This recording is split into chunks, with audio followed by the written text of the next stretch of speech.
నమస్కారం CTV news కి స్వాగతం. హెడ్లైన్ చూద్దాం. డీప్ ఫేక్ టెక్నాలజీ పెద్ద గొడ్డలు పెట్టిన చిరంజీవి తాను కూడా డీప్ ఫేక్ బాధితుడినని వెల్లడి. మంత్రిగా మహమ్మద్ అజారుద్దీన్ ప్రమాణం, శుభాకాంక్షలు తెలిపిన గవర్నర్, సీఎం. చిత్తూరు మేయర్ దంపతుల హత్య కేసులో సంచలన తీర్పు. 23 మంది నిందితులలో 5గురిని దోషులుగా తేల్చిన న్యాయస్థానం. తిరుమలలో చిరుత సంచారం, భయంతో కేకలు వేసిన భక్తులు. ఇక డీటెయిల్స్ చూస్తే డీప్ ఫేక్ టెక్నాలజీ సమాజానికి ఒక పెద్ద గొట్టలు పెట్టిగా మారుతోందని మెగాస్టార్ చిరంజీవి తీవ్ర ఆందోళన వ్యక్తం చేశారు. ఇటీవల తాను కూడా డీప్ ఫేక్ బారిన పడ్డానని, కొందరు తన ఫోటోలను మార్ఫింగ్ చేసి అశ్లీల వీడియోలు సృష్టించారని ఆయన వెల్లడించారు. ఇలాంటి నేరాలను అరికట్టేందుకు ప్రభుత్వాలు తక్షణమే ప్రత్యేక చట్టాలు తీసుకురావాలని, లేకపోతే భవిష్యత్తులో తీవ్ర పరిణామాలు తప్పవని హెచ్చరించారు. సర్దార్ వల్లభాయ్ పటేల్ జయంతి సందర్భంగా తెలంగాణ పోలీసులు ఈరోజు హైదరాబాద్ నెక్లెస్ రోడ్లో రన్ ఫర్ యూనిటీ కార్యక్రమం నిర్వహించారు. ఈ కార్యక్రమానికి ముఖ్య అతిథిగా హాజరైన చిరంజీవి డీజీపీ శివధర్రెడ్డి, హైదరాబాద్ సిపి సజ్జనార్తో కలిసి 2K రన్ను జెండా ఊపి ప్రారంభించారు. ఈ సందర్భంగా చిరంజీవి మాట్లాడుతూ డీప్ ఫేక్ పై సంచలన వ్యాఖ్యలు చేశారు. డీప్ ఫేక్ అనేది చాలా ప్రమాదకరమైంది. నా ఫోటోలను మార్ఫింగ్ చేసిన విషయంపై పోలీసులకు ఫిర్యాదు చేయగా వారు వెంటనే స్పందించి చర్యలు తీసుకున్నారు. డీజీపీ శివధర్రెడ్డి, సిపి సజ్జనార్ ఈ విషయాన్ని చాలా సీరియస్ గా తీసుకున్నారు. ఈ కేసును సిపి స్వయంగా పర్యవేక్షిస్తున్నారు. తెలంగాణ పోలీస్ వ్యవస్థ చాలా బలంగా ఉంది. ప్రజలకు వారు అండగా నిలుస్తున్నారని చిరంజీవి తెలిపారు. ఈ విషయంలో డెఫినెట్ గా వాళ్ళు ఇప్పటికే చాలా సీరియస్ గా తీసుకున్నారు. ఈ విషయంలో డైరెక్ట్ గా సజ్జనార్ గారు ఆయన ప్రస్తావించారు. It's very serious and definitely ఇది ఒక పెద్ద గొడ్డలి పెట్టు మనకి. దాని మీద పూర్తిగా స్పందించి అన్ని రకాలుగా ఒక చట్టం తీసుకొచ్చే దిశగా పోలీస్ వ్యవస్థ, శ్రీ శివధార్ గారు వీళ్ళందరూ కూడా ప్రయత్నం చేస్తున్నారు. అండ్ డెఫినెట్లీ వాళ్ళ యొక్క అనుకున్నది నెరవేరుతుంది. అండ్ సామాన్యులకి డెఫినెట్లీ ఇలాంటి అవాంతరం నుంచి వాళ్ళకి రక్షణ లభిస్తుంది. అంటే జనరల్ గా టెక్నాలజీ అనేది రానున్న రోజుల్లో కూడా ఎక్కువ అవుతున్నటువంటి సమయంలో అటువంటి సమస్యలు కూడా అంతే స్థాయిలో ఎక్కువ అవుతున్నటువంటి మంచి వస్తున్నప్పుడు అండి, మంచి జరుగుతున్నప్పుడు మంచితో పాటు చెడు కూడా కుట్టు వస్తుంది. మనం చేయాల్సిన ఫిల్టర్స్ ఏర్పరచుకోవాలి. దానికి మన వ్యవస్థలు ఉన్నాయి. ముఖ్యంగా ప్రధానంగా పోలీస్ వ్యవస్థ ఖచ్చితంగా వాళ్ళు they will do there best to overcome these problems. But we have to welcome the technology, advance technology ఎప్పుడు మనం వెల్కమ్ చేయాలి. ఈ వెల్కమ్ చేసే దాంట్లో బై ప్రోడక్ట్ కొంచెం బ్యాడ్ కూడా వస్తుంది. దాన్ని ఎలా ప్రక్షాళన చేయాలని దాని మీద వాళ్ళు పూర్తి స్థాయి దృష్టి పెట్టారు. దీనికి ప్రభుత్వాలు కూడా సహకరిస్తాయి. వాళ్ళు డెఫినెట్ గా అసెంబ్లీలో చట్టాలు తీసుకొస్తారు. వాళ్ళ స్ట్రాంగ్ గా ఉంటారు. ఇంక ఇలాంటివి ఆటలు కొనసాగనివి కూడా చేస్తారు. I strongly believe. తెలంగాణ రాష్ట్రంలో జూబ్లీహిల్స్ ఉప ఎన్నికల ప్రచారం హోరాహోరీగా సాగుతోంది. గెలిపే లక్ష్యంగా ముందుకు సాగుతున్న ప్రధాన పార్టీలు ఒకరిపై మరొకరు ఎన్నికల అధికారులకు ఫిర్యాదు చేసుకుంటున్నారు. దీంతో ఉప ఎన్నికల ప్రచారం రసవత్తరంగా కొనసాగుతున్న వేళ కీలక పరిణామం చోటు చేసుకుంది. బీఆర్ఎస్ పార్టీ అభ్యర్థి మాగంటి సునీతపై పోలీసులు కేసు నమోదు చేశారు. ఎన్నికల నియమావళిని ఉల్లంఘిస్తూ బీఆర్ఎస్ పార్టీ గుర్తును ముద్రించిన ఓటర్ స్లిప్లను పంపిణీ చేస్తున్నారని కాంగ్రెస్ పార్టీ ఎన్నికల సంఘానికి ఫిర్యాదు చేసింది. ఆ ఫిర్యాదును పరిశీలించిన ఎన్నికల అధికారులు తక్షణమే స్పందించారు. ఎన్నికల రిటర్నింగ్ అధికారి ఫిర్యాదు మేరకు మాగంటి సునీతపై కేసు నమోదు చేసినట్లు బోరబండ పోలీస్ స్టేషన్ పోలీసులు తెలిపారు. ఎన్నికల నియమాలు ఉల్లంఘించిన సందర్భంలో తగిన చర్యలు తీసుకుంటామని అధికారులు పేర్కొన్నారు. ప్రస్తుతం ఈ ఘటనపై పోలీసులు దర్యాప్తును ప్రారంభించారు.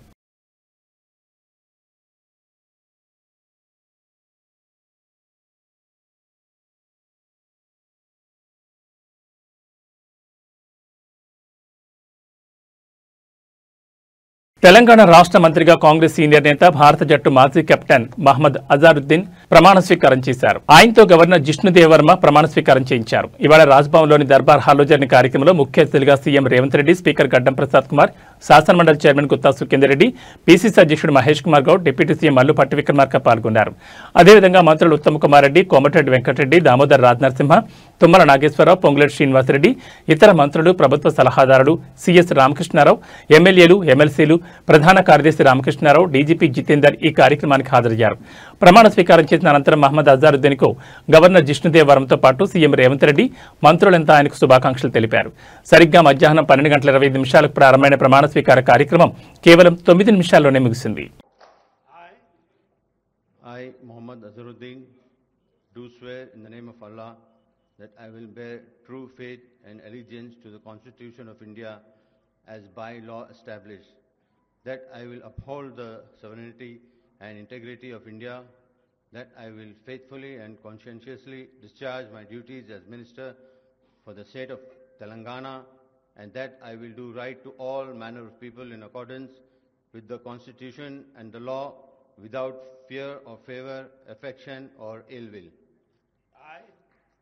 I, Muhammad Azharuddin, do swear in the name of Allah that I will not directly or indirectly communicate or reveal to any person or persons any matter which shall be brought under my consideration or shall become known to me as Minister for the State of Telangana, except as may be required for the due discharge of my duties as such Minister. Jai Telangana, Jai Hind.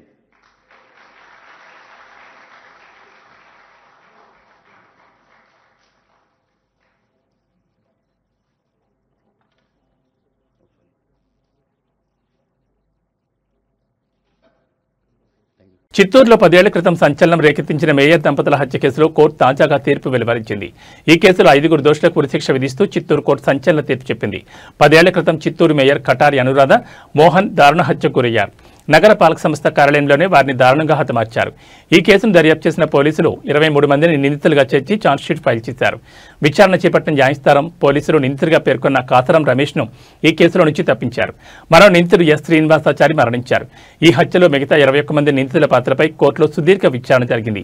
ఇందులో 5గురిని దోషులుగా నిర్ధారిస్తూ చిత్తూరు 6 అదనపు జిల్లా sessions court న్యాయమూర్తి ఎన్ శ్రీనివాసరావు ఇటీవల తీర్పునిచ్చారు. తాజాగా ఇవాళ ఈ 5గురు నిందితులను ఉరితీయాలని ఆదేశిస్తూ తీర్పు చెప్పారు.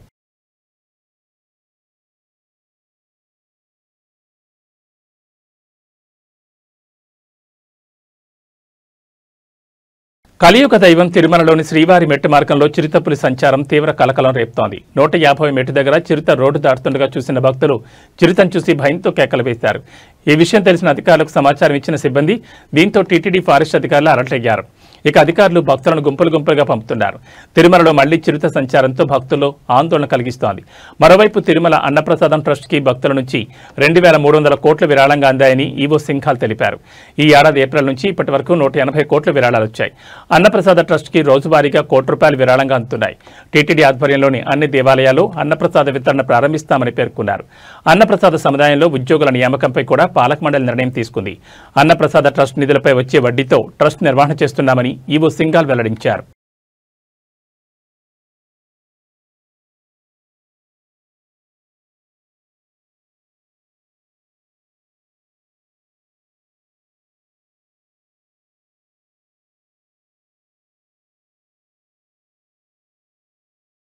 Hyderabad CP Sajjanar, north zone DCP Rashmi Perumal ఆదేశాల మేరకు కార్ఖానా పోలీస్ స్టేషన్లో రక్తదాన శిబిరం నిర్వహించారు.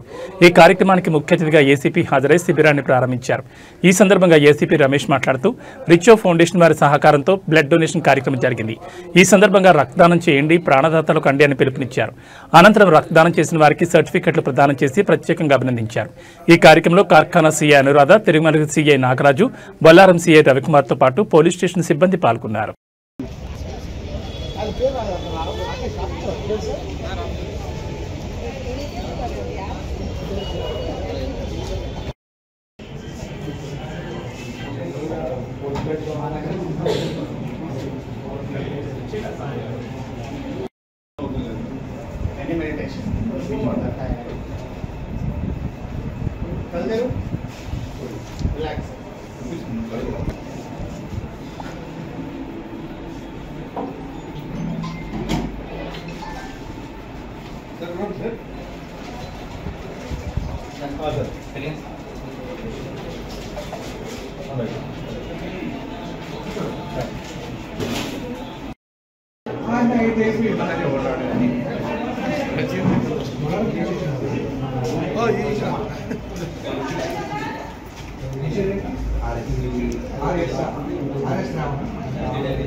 लोकल चैनल है सर, ये चैनल है।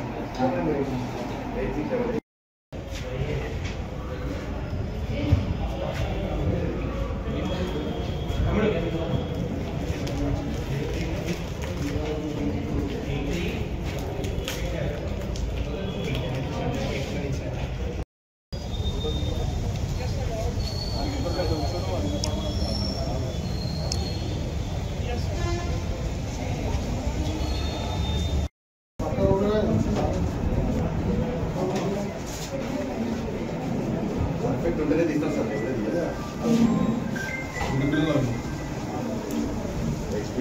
బ్లడ్ ఏ ఏజ్ వాళ్ళు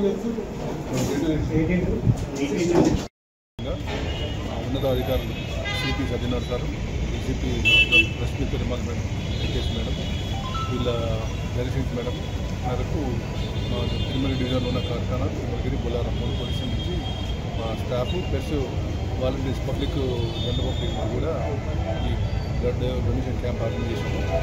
ఈ విర్చు ఫౌండేషన్ అని చెప్పేసి వీళ్ళు మన కార్ఖానాలో ఉంటుంది. వీళ్ళు ఈ సమాజ సేవ చేస్తారు. డయాబెటిక్ పేషెంట్స్కి, తలసీమా పేషెంట్స్కి వీళ్ళు బ్లడ్ ఇస్తుంటారు. సికిల్ సెల్ ఎనిమియా తలసీమా పేషెంట్లకి వీళ్ళ దగ్గర డయాబెటిక్ మన డయాలసిస్ సెంటర్ కూడా ఉంది. వీళ్ళు నన్ను అప్రోచ్ అయితే ఆఫ్టర్గా ఇది పర్మిషన్ తీసుకొని వీళ్ళకి కండక్ట్ చేయడానికి అనుమతి ఇచ్చాము. 3 పోలీసులకి మేము ఈరోజు కండక్ట్ చేస్తున్నాము. పోలీస్ అమరవీరుల త్యాగాలను స్మరిస్తూ జగిత్యాలలో మెగా రక్తదాన శిబిరాన్ని పోలీసులు ఏర్పాటు చేశారు. బ్లడ్ డొనేషన్ క్యాంప్కు ముఖ్య అతిథిగా జిల్లా ఎస్పీ అశోక్ కుమార్ హాజరయ్యారు. ఈ సందర్భంగా డీఎస్పీలతో పాటు వివిధ సర్కిళ్ల సీఐ, ఎస్ఐ అలాగే పోలీస్ సిబ్బంది, యువత స్వచ్ఛందంగా రక్తదానం చేశారు. సుమారు 200 యూనిట్ల బ్లడ్ను ఇండియన్ రెడ్ క్రాస్ సొసైటీకి అందించారు. అనంతరం ఎస్పీ మాట్లాడుతూ పోలీస్ అమరవీరుల సంస్మరణలో భాగంగా ప్రతి సంవత్సరం పోలీస్ శాఖ ఆధ్వర్యంలో రక్తదాన శిబిరాలు నిర్వహిస్తున్నామన్నారు. పోలీస్ అమరవీరులను ఎప్పటికీ మర్చిపోకుండా నిత్యం గుర్తు చేసుకోవడానికి అనేక కార్యక్రమాలు చేపడుతున్నట్లు తెలిపారు. ఈ కార్యక్రమాలకు యువత నుండి అనూహ్య స్పందన రావడం సంతోషంగా ఉందన్నారు. 3 నెలలకు ఒకసారి ప్రతి ఒక్కరూ రక్తదానం చేయాలని పిలుపునిచ్చారు.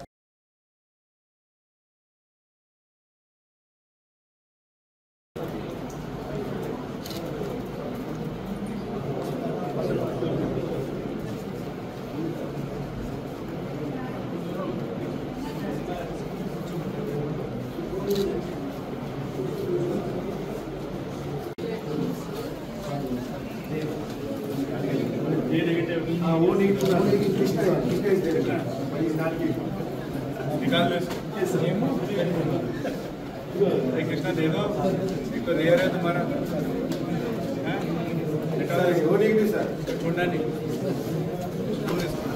सर मल्ला से मंडे ऑफ सर मल्ला से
ప్రోగ్రాం భాగంగా ఈరోజు మన జిల్లాలో మన జగిత్యాల పోలీస్ ఈ police department blood donation camp మనం ఏర్పాటు చేస్తున్నాం.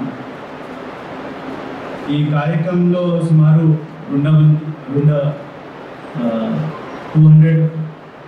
వరకు డోనర్స్ పార్టిసిపేట్ చేస్తారు.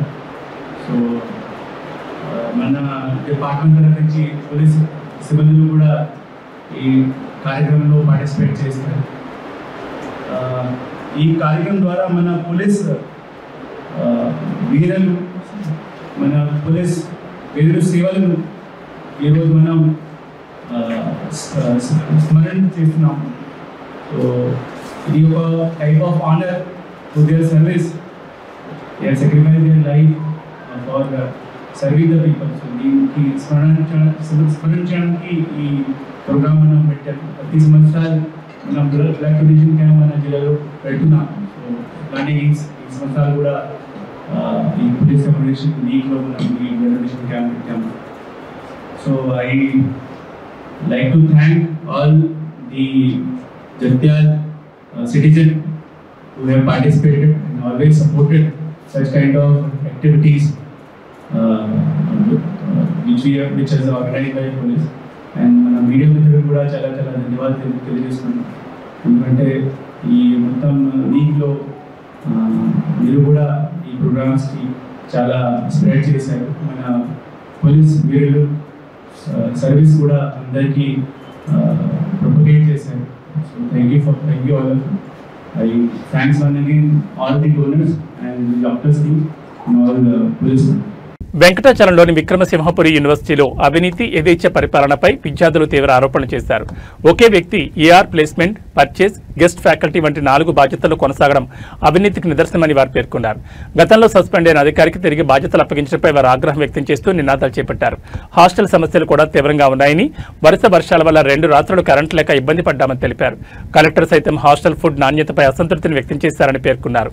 మెయింటెనెన్స్ పేరుతో ₹600 వసూలు చేసి చెల్లించని వారికి ₹100 జరిమానా విధించడం అన్యాయమని విద్యార్థులు ఆవేదన వ్యక్తం చేశారు. ఈ సమస్యలన్నింటినీ కలెక్టర్ దృష్టికి తీసుకెళ్తామని విద్యార్థి యు శ్యామసుందర్ తెలిపారు.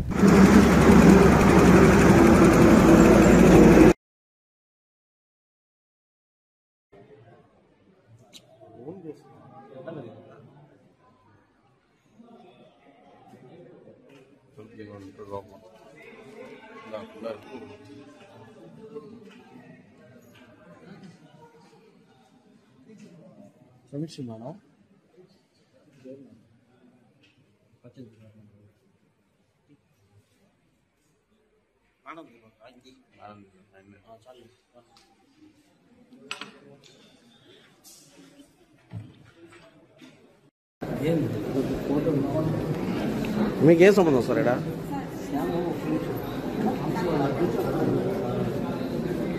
మీకేం సంబంధం? ఎందుకున్నారు? చెప్పండి. ఎవరు చేయాలా? ఏఆర్కి సంబంధం ఉందా? ఏఆర్కి సంబంధం ఉందా? యూనివర్సిటీలో ఏఆర్కి పర్చేస్ సెక్షన్ వాళ్ళని తీసుకొచ్చాడు పెట్టి ఇంటర్వ్యూలు జరిపిస్తారు అంతేనా? ఏఆర్కి ఏం సంబంధం? ఏఆర్కి ఏం సంబంధం ఉందా? చెప్పండి. అమ్మాయి ఎవరు? మీ డిపార్ట్మెంట్ కదా అమ్మాయి? ఎవరితో ఆల్రెడీ ఫోన్ చేశా మేడంకి. మేడంతో ఆల్రెడీ ఫోన్ చేశా.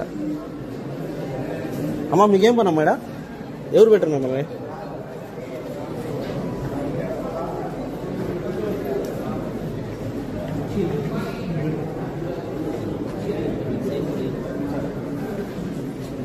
అంటే మీరు సంబంధం లేని అన్నింటిలో ఏళ్ళు పెడతా ఉంటే గమనం ఉంటా ఉండాలా, అంతే కదా?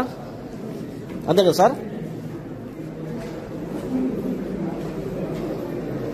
పర్చేస్ సెక్షన్ వాళ్ళు ఇంటర్వ్యూలు జరిపేది పర్చేస్ సెక్షన్ వాళ్ళు. Assistant register purchase.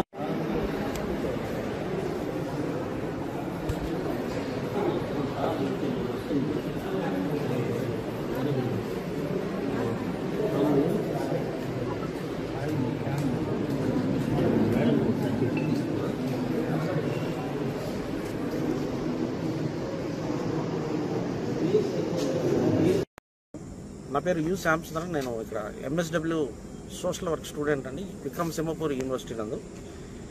ఇక్కడ ఈరోజు జరుగుతున్నటువంటి ఏదైతే ప్లేస్మెంట్ సంబంధించినటువంటి recruitment notifications, associate professor, guest faculty, lab technician, assistant lab technician వంటి నియామకాలు చేపట్టారు. అది ఏ విధంగా నియామకాలు చేపట్టారంటే యూజీసీ రూల్స్కి వ్యతిరేకంగా, అంటే రోస్టర్ పద్ధతి లేకుండా, అంటే ఈసీ అప్రూవల్ లేకుండా ఈరోజు నియామకాలు చేపట్టడం విరుద్ధం. అదేవిధంగా 2016లో ఇచ్చినటువంటి కోర్టు ఆర్డర్ను తొంగలో తొక్కి, ఈరోజు కోర్టు ఆర్డర్ను తొంగలో తొక్కి ఎటువంటి సంబంధం లేకుండా, అంటే కోర్టును కూడా లెక్క చేయకుండా, కోర్టు పర్మిషన్ లేకుండా ఈరోజు నియామకాల అడ్డదారులో యూనివర్సిటీ వారు చేపట్టారు. అదేవిధంగా గతంలో కూడా గెస్ట్ ఫ్యాకల్టీ కూడా నియామకాలు చేపట్టారు. ఇందులో సంబంధం లేనటువంటి వ్యక్తులు, సంబంధం లేనటువంటి డిపార్ట్మెంట్ ఫ్యాకల్టీస్ సంబంధం లేనటువంటి వ్యక్తులు ఇన్వాల్వ్ అయ్యి ముడుపులు అందాయని ఆరోపణలు చాలా ఉన్నాయి. ఇందులో ఏంటంటే ముఖ్యంగా అసిస్టెంట్ రిజిస్ట్రార్ ఎవరైతే యూనివర్సిటీలో అసిస్టెంట్ రిజిస్ట్రార్ ఉన్నారో అతను ఆధ్వర్యంలో అంటే అతనికి సంబంధించినటువంటి క్లర్క్ కావచ్చు, అక్కడ ఇంటర్వ్యూ జరుగుతున్నటువంటి ప్యానల్ దగ్గర ఉన్నటువంటి అయితే అదేవిధంగా ఈరోజు చూసుకున్నటువంటి అయితే ఏదైతే హాస్టల్ సమస్య, ముఖ్యంగా గర్ల్స్ హాస్టల్ సమస్య, గత వారం రోజులుగా కురుస్తున్నటువంటి వర్షాలకి 2 రాత్రులు కరెంటు లేకుండా కాలయాపన చేస్తే పిల్లలు మొత్తం సెమినార్ హాల్లో పడుకోబెట్టాల్సినటువంటి దుస్థితి ఏర్పడింది. అదేవిధంగా మళ్లీ కరెంటు నిన్న ఆ సాక్షిలో కానీ లేకపోతే వేరే వేరే పేపర్స్ లో వచ్చినటువంటి కథ మోందా తుఫాన్తో దెబ్బతిన్న అరటి, వరి, ఉద్యాన, కూరగాయల పంటల రైతులను అన్ని విధాలా ఆదుకుంటామని కొత్తపేట ఎమ్మెల్యే బండారు సత్యానందరావు తెలిపారు. రావులపాలెం మండలం రావులపాడులో ఆయన తుఫాను కారణంగా నష్టపోయిన అరటి తోటలను పరిశీలించారు. అరటి రైతులతో మాట్లాడారు. వారి కష్ట నష్టాలను అడిగి తెలుసుకున్నారు. ఒక్కొక్క అరటి చెట్టుకు 200 వరకు పెట్టుబడి ఖర్చులు అవుతున్నాయని వారి ఎమ్మెల్యేకి తెలిపారు. చెట్లు పడిపోవడంతో పూర్తిగా నష్టపోయామన్నారు. వారి ఆవేదన విని ఎమ్మెల్యే బండారు చలించిపోయారు. తక్షణమే నష్టపోయిన రైతులందరికీ పరిహారం అందే విధంగా నమోదు కార్యక్రమం చేపట్టాలని వ్యవసాయ అధికారులను సిబ్బందిని ఆయన ఆదేశించారు. అరటికి ఎకరాకు 14,000, వరికి ఎకరాకు 8,000, కూరగాయల పంటలకు 10,000 నష్టపరిహారంగా ప్రభుత్వం నిర్ణయించిందని ఆయన రైతులకు తెలిపారు. నష్టపోయిన ప్రతి ఒక్క రైతును ఆదుకోవడం జరుగుతుందన్నారు. అనంతరం తుఫాన్ గాలులకు పడిపోయిన వరి పొలాలను పరిశీలించారు. అంబేద్కర్ కోనసీమ జిల్లాకు సంబంధించి పి గన్నవరం నియోజకవర్గం, అదేవిధంగా రాజులు, కొత్తపేట నియోజకవర్గాల్లో ఎక్కువ తుఫాను ప్రభావం చూపింది. వేలాది ఎకరాల్లో వరి నేల కొరిగింది. రైతులు తీవ్రంగా నష్టపోయారు. మన విజువల్స్లో ఇవన్నీ కలిపి 1,00,000 రూపాయలు పెట్టుబడి వృధా అయిపోతుంది. ఏదో తుఫాన్ దెబ్బకి ఇరిగిపోతే 1,00,000 రూపాయలు పెట్టుబడి, మళ్ళీ తోట బాగు చేసుకోవాలంటే మళ్ళీ 15,000 కౌలు రైతు అయితే మళ్ళీ 40,000 కౌలు పోతుంది. అంటే బాగా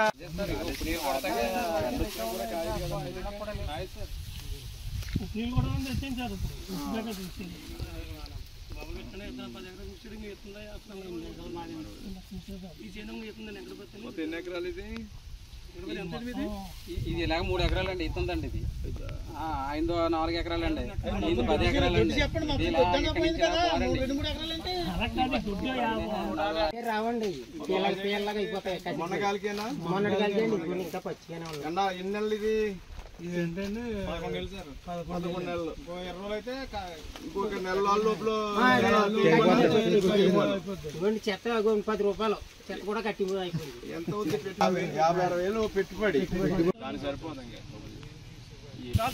ముందుకున్నాం సార్.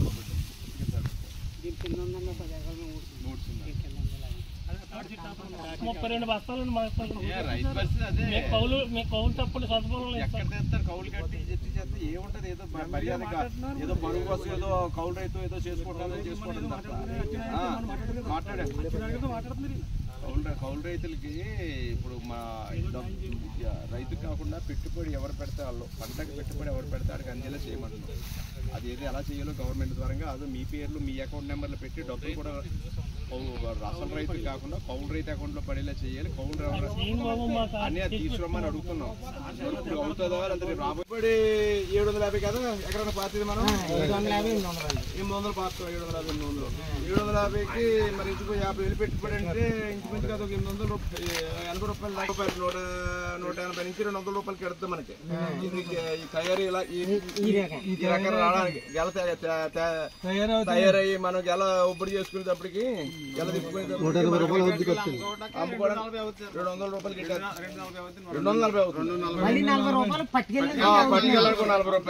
ప్రకాశం జిల్లా టంగుటూరు మండలాన్ని రాష్ట్ర మంత్రి డాక్టర్ డోలా శ్రీ బాలవీరాంజనేయ స్వామి పర్యటించారు. ఆయన అనంతవరపు గ్రామంలోని నీటిలో మునిగిన ఎస్టీ కాలనీలో పర్యటించి స్థానిక ప్రజల సమస్యలను అడిగి తెలుసుకున్నారు. తక్షణమే సమస్యలు పరిష్కరించాలని అక్కడ అధికారులను ఆదేశించారు. అనంతరం మంత్రి మల్లవరప్పాడులో పర్యటించి వరద ఉధృతికి గురైన కారు మంచి రోడ్డును పరిశీలించారు. దెబ్బతిన్న ఈ రోడ్డును తక్షణమే మరమ్మతులు చేయాలని సంబంధిత అధికారులను ఆదేశించారు. తుఫాన్ లేదా అధిక వర్షాల కారణంగా దెబ్బతిన్న ప్రాంతాలను మంత్రి పరిశీలించి సహాయక చర్యలపై దృష్టి సారించారు.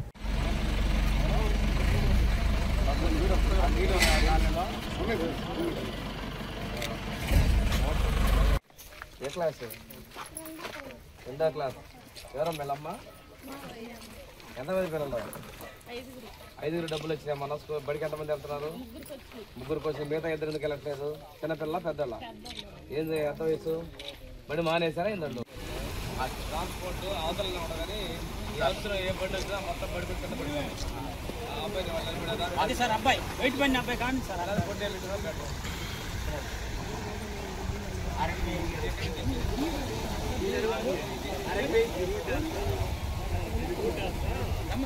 సార్ అక్కడ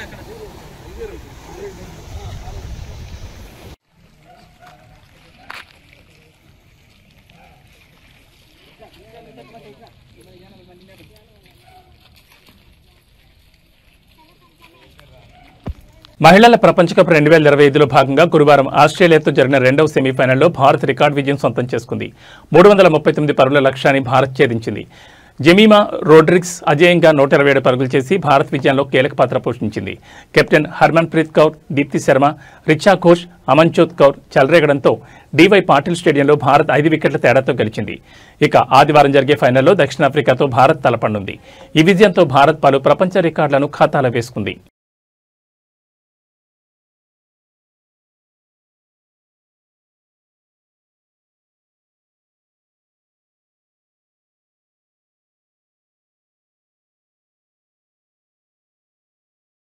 నందమూరి కుటుంబం నుంచి మరో వారసురాలు వినోద రంగంలోకి అడుగుపెట్టారు. ప్రముఖ నటుడు నందమూరి బాలకృష్ణ చిన్న కుమార్తె తేజస్విని తొలిసారి కెమెరా ముందుకు వచ్చి అందరినీ ఆశ్చర్యపరిచారు. హైదరాబాద్కు చెందిన ఓ ప్రముఖ జ్యువెలరీ బ్రాండ్కు బ్రాండ్ అంబాసిడర్గా వ్యవహరిస్తూ ఓ వాణిజ్య ప్రకటనలో ఆమె నటించారు. ఇప్పటి వరకు తండ్రి సినిమాలకు సంబంధించిన నిర్మాణ పనుల్లో తెర వెనుక చురుగ్గా పాల్గొన్న ఆమె ఇప్పుడు నటిగా కొత్త ప్రయాణాన్ని ప్రారంభించారు. తెలుగు రాష్ట్రాల్లో పేరుగాంచిన సిద్ధార్థ ఫైన్ జ్యువెలర్స్ తమ కొత్త బ్రాండ్ అంబాసిడర్గా తేజస్విని ప్రకటించింది. ఈ మేరకు చిత్రీకరించిన కమర్షియల్ యాడ్ వీడియో తాజాగా విడుదలైంది. ఆమె హుందాతనం, సంప్రదాయబద్ధమైన రూపం తమ బ్రాండ్కు ప్రత్యేక ఆకర్షణగా నిలుస్తాయని సంస్థ పేర్కొంది. తేజస్విని తెరపై కనిపించడంతో నందమూరి అభిమానులు సోషల్ మీడియా వేదికగా ఆనందం వ్యక్తం చేస్తున్నారు.